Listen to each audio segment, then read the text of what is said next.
Ayan, nandito ang supplier. Kunin mo lahat ito dong. Nandito ang supplier natin ng molasses ngayon. Boy. Kuya, taga saan po kayo kuya? Ha? Gitagom, maharap ka dito kuya. Gitagom. Ito po si kuya ang supplier natin ng molasses. So, kung sino pa yung gustong mag-order sa atin ng molasses, PM nila ako. I-send natin ang number ni kuya sa yung number ni kuya. Dito po ito, taga Cagayan de Oro po si kuya. Nag-deliver din siya papuntang Zamboanga, papuntang Bukidnon, papuntang Surigao. Kaya kung sino po yung gustong mag-avail at saka mag-ano ng molasses, PM nyo lang ako. Ibigay natin yung address ni kuya sa molasses niya. Ang presyo po ay si kuya lang ang makapagbigay ng presyo sa inyo. Dahil mayroon tayong kababayan isa na nag-order ng molasses taga Zamboanga. Ito ang ibibigay natin sa kanya yung molasses niya. So, kuya, ang gram nito kuya, ilang container ba ang isang gram? 10 liters. Ha? Ang isang gram pala, 10 or 11 na 20 liters na container yung isang gram. Ang presyo naman dito, negotiable po. Dito lang si kuya, nandito lang si kuya. Yung number ni kuya, ibibigay natin mamaya. Pag nag-PM kayo sa akin, bigay natin yung... Ano yung number mo kaya? Sabihin natin. Number mo.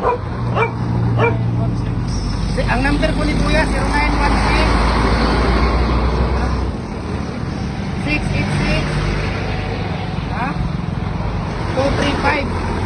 Ayun. Yan po ang number ni kuya. Nagde-deliver po si kuya papuntang Surigao, papuntang Bukidnon, papuntang Zamboanga, at saka Dipolog. So walang problema. So just PM me kung sino pa yung kung hindi niyo makontak si kuya, PM niyo lang ako. Ako ang magbibigay sa inyo ng presyo. Isang drum. Ang isang drum po mga idol ay ang laman po niya 10 to 11 na container, yung 20 liters ang laman ng container. So kung sino pang hindi nakapag-follow ng Facebook page natin, follow na po kayo. Jim Hardware ang Coco Lumber Balulang branch, at saka Jim Hardware ang Coco Lumber Kanituan branch, at saka sa Instagram account natin Felix_Pagikan 2000, at saka sa YouTube channel natin Felix Tan Pagikan Jr., at saka sa Facebook page personal account ko Felix Tan Pagikan Jr. At saka salamat sa mga followers natin, sa mga patuloy na nanonood ng ating video, patuloy sa mga nagre-react, patuloy pa rin na lumalaban sa hamon ng ating buhay. Mayroon tayong itong isang drum dito, papadala natin to sa Zamboanga po, pupunta ng Zamboanga itong isang drum na molasses. Tinutulungan natin yung isang kababayan natin na taga Zamboanga City at taga Zamboanga po siya. So maraming salamat sa nanonood, at saka kay kuya, PM nyo lang ako dahil nandito lang po ito si kuya. Well, ayaw. Ayan, so ito po yung molasses po na inaano ni kuya dito. Binibenta ni kuya yung molasses. Siya po ang supplier. Actually marami tayong supplier dito ng molasses. Nasa 3 po ang supplier natin dito sa Mindanao. Ayan, ito yung ni kuya. Kuya, ilang taon ka na dito nagbibenta ng molasses? Ha? 8 years? Ayan, dito lang yan si kuya. Paikot-ikot si kuya dito sa amin. Dito sa Cagayan de Oro, Kanituan, Pagatpat, Bulwa, San Simon, Baikingon. Dito lang yan si kuya ang niya dito sa natin. So ayan, maglalagay po sila ng isang gram na molasses. Ayan, kasi papadala po natin ito sa Zamboanga, Zamboanga City po ang sa Zamboanga. Nakalimutan ko kung ano ang exactly address niya. Ayan. So, ang molasses po ay ito, ayan na may butas yung drum nila. Tingnan natin yung molasses. Yan po ang molasses, idol, Ayan bango amoy asukal siya Talagang ang sarap kainin pagka para siyang latik ng biko. Ayan yun pong molasses natin.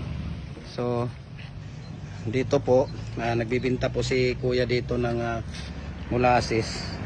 So dito lang po ito sa Jim Hardware and Coco Lumber. Ayan, so dito ito sa Kanituan. Ayan, kinukuha nila ni kuya ang molasses kasi mahal nga ang molasses, mahal ang molasses. So hindi pwedeng itapon-tapon natin yung molasses kasi mahal ang molasses. Ayan sila ni kuya. So kung sino pa yung gustong mag-order, no, walang problema. Sila ni Kuya nagdi-deliver sila, may mga schedule sila diyan, papuntang Zamboanga, papuntang Dipolog, papuntang Bukidnon, papuntang Surigao. Ayan, sila po ay nagdi-deliver kahit saan. No? So yung bago lang Kuya, medyo bago na drum ang ibigay mo Kuya ha. Sa ano natin. Ayan. So Kuya, ano pangalan mo Kuya? Bobot. Bobot. Ha? Iliana. Ayan si Kuya Bobot Iliana, no, si Idol Bobot Iliana po ay siya ay taga Gitagom, Misamis Oriental Kuya, di ba? Ayun. So 8 years na po siyang nagbibinta. Siya po talaga ang supplier namin dito. Sila ang mga nag-ano dito, nagsusupply, no? Ayan. So si Kuya, oh.